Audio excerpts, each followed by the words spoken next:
오늘 함께 볼 성경 말씀은 마태복음 8장 14절에서 17절의 말씀입니다.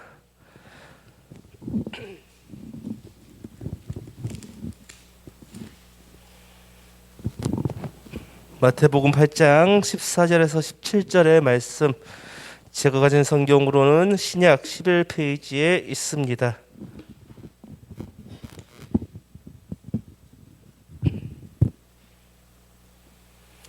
다 찾으신 줄 알고 우리 한 목소리로 함께 봉독하겠습니다. 예수께서 베드로의 집으로 들어가사 그의 장모가 열병으로 앓아 누운 것을 보시고 그의 손을 만지시니 열병이 떠나가고 여인이 일어나서 예수께 수종들더라. 저물 몇 사람들이 귀신 들린 자를 많이 데리고 예수께 오거늘 예수께서 말씀으로 귀신들을 쫓아내시고 병든 자들을 다 고치시니 이는 선지자 이사야를 통하여 하신 말씀에 우리의 연약한 것을 친히 담당하시고 병을 짊어지셨도다 함을 이루려 하심이더라. 아멘. 성경을 보면 예수님께서는 수많은 사람들을 고치셨습니다. 그런데 몇몇 사람을 제외하고는 그 치유받은 사람들에 대해 정확하게 알 수는 없습니다. 보통 환자, 문둥병자 아니면 백부장의 하인, 혈류병을 앓는 여인이라고 칭할 뿐 정확히 누구인지 알 수 없습니다. 무명의 환자들이 그렇게 많았다는 것입니다. 그렇다면 성경에서 왜 이렇게 무명의 환자들이 등장하는 이유는 무엇일까요? 성경의 무명의 환자들이 치유함을 받은 것은 우리들도 이 무명의 환자들과 같기 때문입니다. 그렇다면 우리는 왜 무명의 환자들과 우리의 모습이 같습니까? 그 당시의 환자들은 예수님의 긍휼이 필요한 사람들이었습니다. 예수님 시대의 병에 걸렸다는 것은, 다시 말해 그 당시에 치료할 수 없는 병에 걸렸다는 것은 죽음을 향하는 것이었습니다. 그뿐만 아니라 하나님의 벌을 받은 사람 혹은 자신의 죄, 부모의 죄 때문에 병에 걸린 사람들이라 칭하였습니다. 특히 바리새인들은 그 당시 고치지 못한 병들에 걸린 사람들을 보고 하나님께 버림받은 자라 말했습니다. 치유할 수 없는 병에 걸렸다는 것은 오직 하나님의 긍휼만이 필요하다는 것이었습니다. 우리도 마찬가지입니다. 지금은 시대가 바뀌고 기술이 발달하여 병원에만 가기만 해도 웬만한 병들은 다 치유할 수 있습니다. 그러나 우리는 우리 각자만 알고 있는 각각 어려움이 있습니다. 인간적으로 해결할 수 없는 일들이 각자에게는 분명히 있습니다. 오직 하나님의 긍휼, 예수님의 은혜만으로 해결되어야 할 문제들이 있습니다. 그렇기 때문에 우리는 오늘 성경에 나온 무명의 환자들과 같다고 말씀드립니다. 그런데 오늘 본문에는 특이하게 병고침을 받은 사람이 누구인지 정확하게 나옵니다. 바로 베드로의 장모입니다. 오늘 본문의 베드로의 장모는 열병을 앓고 있었습니다. 아마도 말라리아 열병이나 장티푸스를 앓을 것이라고 많은 사람들은 이야기합니다. 그 당시 의료기술로는 장티푸스나 말라리아는 매우 치료하기 어려운 병이었고 또 죽음에 이르는 병이었습니다. 그런데 오늘 본문에서는 예수님께서는 베드로의 장모를 고치시는 역사를 보여주셨습니다. 그리고 이 고침의 사건을 통해 하나님의 긍휼을 어떻게 받는 건지, 예수님의 은혜를 어떻게 받는 건지 보여주고 있는 사건이기도 합니다. 그렇다면 우리는 그 은혜를 어떻게 받아야 되겠습니까? 우리 오늘 본문 15절 함께 읽겠습니다. 시작. 그의 손을 만지시니 열방이 떠나가고 여인이 일어나서 예수께 수종들더라. 아멘. 오늘 본문에서 예수님께서 베드로의 장모의 손을 만지시니 열병이 떠나갔다고 말합니다. 예수님께서는 주로 병을 고치실 때 두 가지 방법을 사용하셨습니다.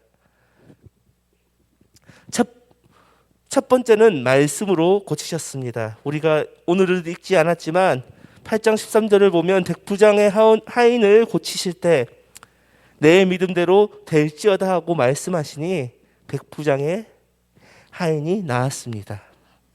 또 마찬가지로 오늘 본문과 마찬가지로 환자에게 손을 대심으로 그 병을 낫게 하시기도 했습니다. 보통 성경에서 손은 능력이 나가는 것을 의미합니다. 구약의 선지자들이 안수하거나 신약의 사도들이 손을 대고 안수하였을 때 성령의 능력이 나가 하나님의 일을 보여주었습니다. 오늘 본문에서 예수님께서 베드로의 장모에게 손을 대셨다는 것은 예수님의 능력이 나갔다는 것, 성령의 일이 일어났다는 것입니다. 그런데 오늘 본문에서는 손을 대시는 게 아니라 손을 만지시니라고 나옵니다. 보통 예수님께서 사역을 하실 때 손을 대시고 안수하시니라는 표현이 나오지만 오늘 본문에서는 장모의 손을 잡았다라는 표현이 나옵니다. 그렇다면 이 손을 잡았다는 것은 어떤 의미일까요? 보통 사람들이 손을 잡는다는 것은 신뢰, 동맹 혹은 동역, 도움을 의미합니다.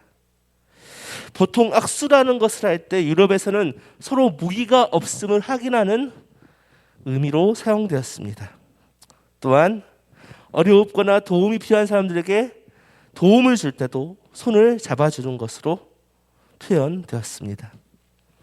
그렇다면 예수님께서 오늘 본문처럼 손을 잡아주신다는 것은 무엇을 의미하는 것일까요? 바로 예수님의 사랑을 의미하며 예수님의 도움을 의미하는 것입니다.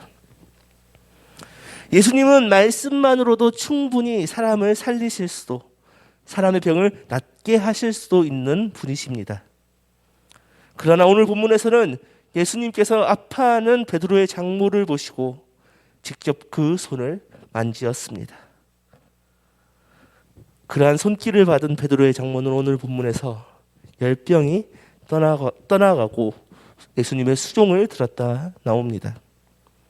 예수님의 도우심으로 죽을 수밖에 없는 베드로의 장모가 나은 것입니다. 그것도 직접 만져주신 것만으로, 아무 말씀하지 않으시고 그녀의 손을 만져주신 것만으로 치유가 되었습니다. 우리도 마찬가지입니다. 오늘 본문처럼 우리에게도 예수님의 손길이 필요합니다. 우리는 지금 어떤 인생을 살아가야 합니까? 아마도 예수님이 없다면, 예수님의 손길이 없다면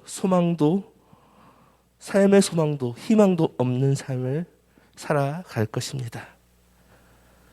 우리에게는 우리의 힘으로 해결할 수 없는 문제들이 수많이 직면해 있는 것이 우리들의 현실입니다. 더욱이 그리스도께서 우리의 손을 잡아주시지 않는다면 당장 우리의 육체의 죽음의 문제도 해결할 수 없음을 우리는 기억해야 합니다. 그러나 중요한 것은 예수님께서 우리를 찾아와 주신다는 것입니다. 그리고 우리의 손을 붙잡아 주신다는 사실입니다. 그러나 우리는 그 사실을 잊어버리고 살 때가 너무나 많습니다. 오늘 본문의 베드로의 장모는 베드로에게 많은 실망을 하였을 것입니다. 베드로는 지금으로 따지면 부유하거나 부자는 아니지만 그리 못 사는 직업을 가진 사람은 아니었습니다. 그 당시에 로마 시대의 어부라는 직종은 나름 돈을 벌 수 있는 직업 중 하나였습니다.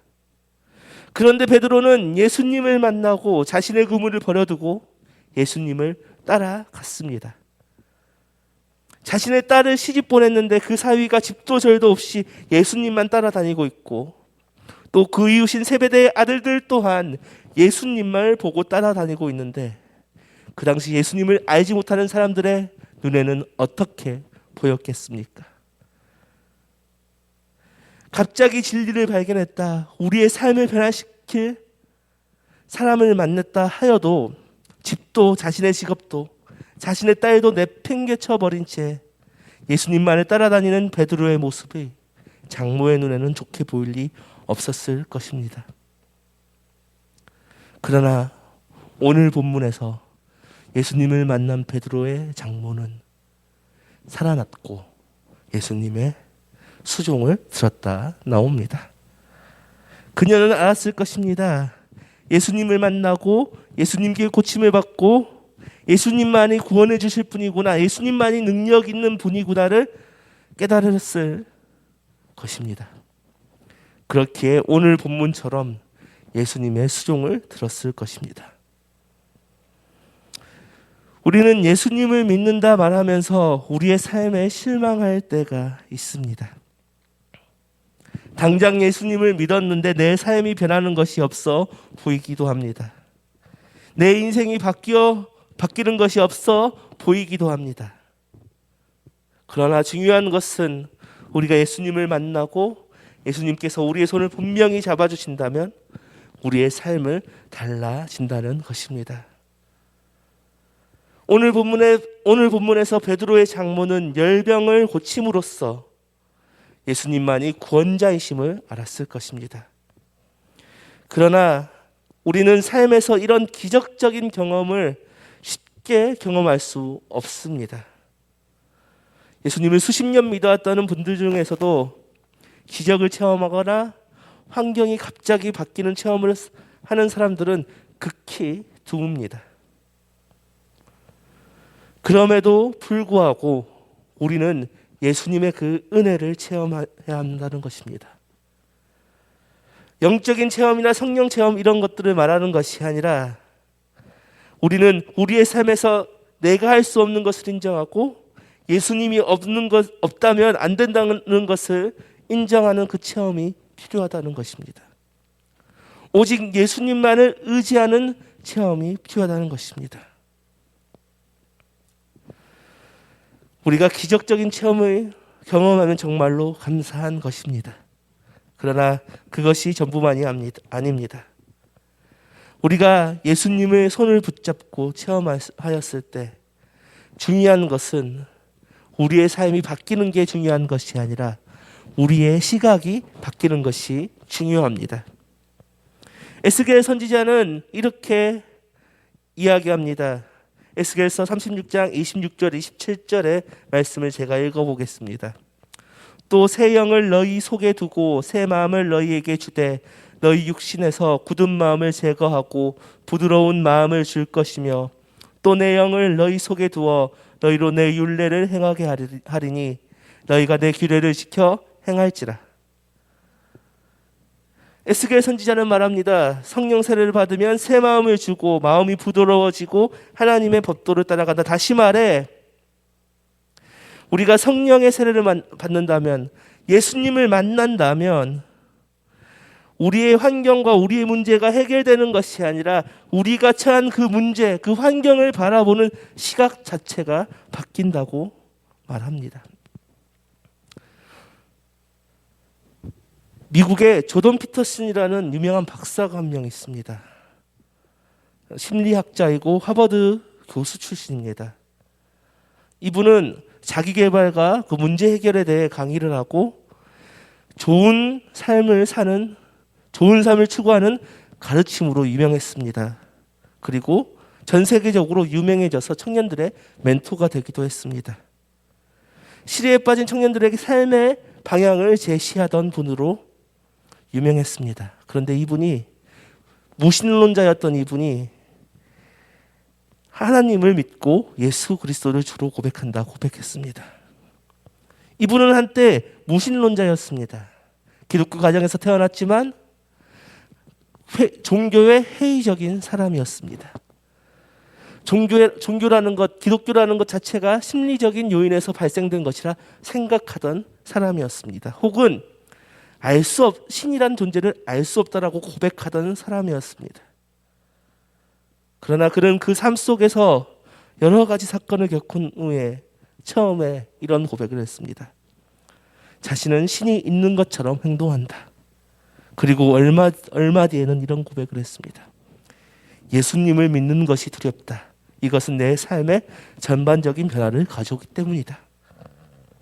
그리고 최근에는 자신이 예수님을 믿고 죽음의 문제에서 해결되었다고 고백합니다. 그리고 강연에서 청년들을 향해 기도해 주는 모습이 화제가 되기도 했습니다. 이분이 왜 예수님을 믿게 되었을까요? 아내의 그 신장암 투병과 자신에게 일어난 의료사고로 인해 약물 중독에 걸렸습니다. 그러나 아무 소망 없는 자신의 삶에서 예수님을 만나고 변화되었다 말합니다. 그러나 그분께서는 아직 자신의 약물 중독 문제가 해결되지 않았지만 자신의 삶의 기준이 바뀌었다 말합니다. 이렇듯 예수님을 만난다는 것은 매우 놀라운 일입니다. 예수님을 만난다면 우리의 삶이 바뀌고 삶을 바라보는 시각 자체가 바뀌기 때문입니다. 오늘 본문에서 예수님을 만나고 예수님께서 만져주신 베드로의 장모의 병이 낫고 인생이 변한 것처럼 우리도 예수님의 손길을 간구해야 합니다. 그럴 때 내가 해결할 수 없는 문제들이 해결할 수 있습니다. 문제가 해결되지 않더라도, 내 환경이 바뀌지 않더라도, 내가 처한 상황이 변화되지 않더라도 그 문제를 바라보는 우리의 시각이 바뀌게 됩니다. 그리고 예수님과 함께 살아갈 수가 있게 됩니다.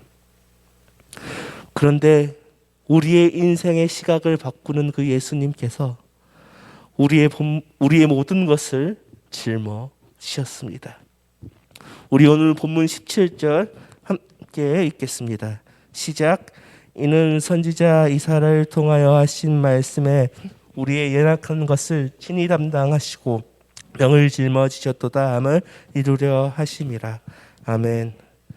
오늘 본문에서 예수님은 모든 병약함을 짊어지셨다 말합니다. 그것은 선지자 이사야를 통해 예언된 것입니다. 병약함을 짊어졌다는 것은 우리의 죄를 짊어지신 것과 마찬가지입니다. 유대인들은 병의 근원을 죄로 보았기 때문입니다. 그렇기에 병을 짊어진 것은 우리의 죄를 예수님께서 대신 지신 것입니다. 세례요한은 이렇게 말합니다. 보라, 세상의 죄를 지고 가는 하나님의 어린 양이로다. 예수님은 우리의 죄를 지시고 십자가에 달리셨습니다. 그리고 그 십자가에서 우리의 모든 아픔과 슬픔, 모든 문제를 지셨습니다. 그런데 우리는 그러한 예수님을 의지하지 못할 때가 너무나 많습니다. 우리는 원래 죽을 수밖에 없었던 사람들입니다. 아담의 죄 때문에 죽을 수밖에 없었습니다. 예수님을 알기 전엔 죽음을 맞을 수밖에 없었던 사람들이었습니다. 그리고 심판대에 올라서서 영원히 죽을 수밖에 없었습니다. 그러나 우리의 죄를 지고 우리의 모든 문제를 지고 십자가에 달리신 그리고 부활하신 예수님을 믿을 때 우리가 하나님의 자녀, 하나님의 백성으로 살아갈 수가 있습니다. 그러나 우리는 그 사실을 잊고 살 때가 많습니다. 이 땅에서의 삶의 고단함으로 혹은 이 땅에서의 욕심 때문에 나의 인생에서 예수님과 멀어집니다. 그러나 그런 우리 삶 속에서 우리는 우리의 문제 앞에 언제나 좌절하여 넘어집니다. 넘어지더라도 우리는 다시 예수님을 바라보아야 합니다. 그럴 때 우리는 그리스도의 참된 백성으로, 하나님 나라의 참된 백성으로 자유함을 누리며 살아갈 수 있습니다. 오늘 본문 16절을 보십시오. 점을 매 사람들이 귀신 들린 자를 많이 데리고 예수께 오거늘 예수께서 말씀으로 귀신들을 쫓아내시고 병든 자들을 다 고치시니. 오늘 본문에서는 예수님은 평범한 인생의 문제를 해결해 주셨습니다. 그리고 그 모든 것을 스스로 지고 가셨습니다. 우리도 마찬가지입니다.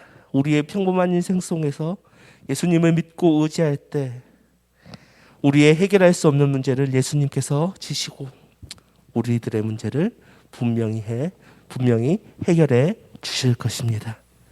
이 시간 우리 주님여 이 손을 꼭 잡고 가소서 함께 찬양함으로 나아가겠습니다.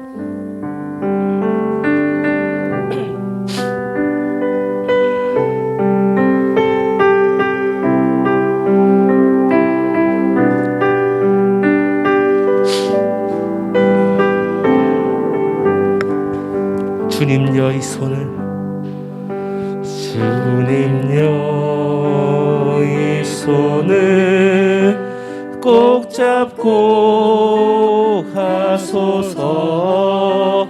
약하고 피곤한 이 몸을 폭풍을 감소 해치사 빛으로 손잡고 날 인도하소서. 인생이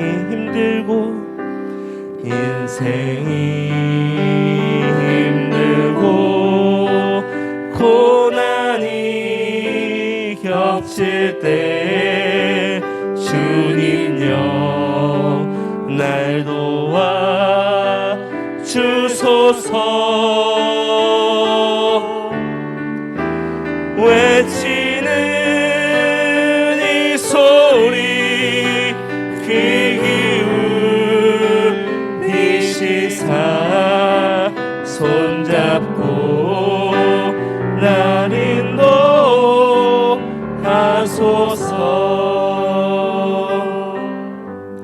이 시간 다음과 같은 기도 제목으로 우리 함께 기도하겠습니다. 첫 번째는 오늘 선포된 말씀을 가지고 함께 기도하겠습니다.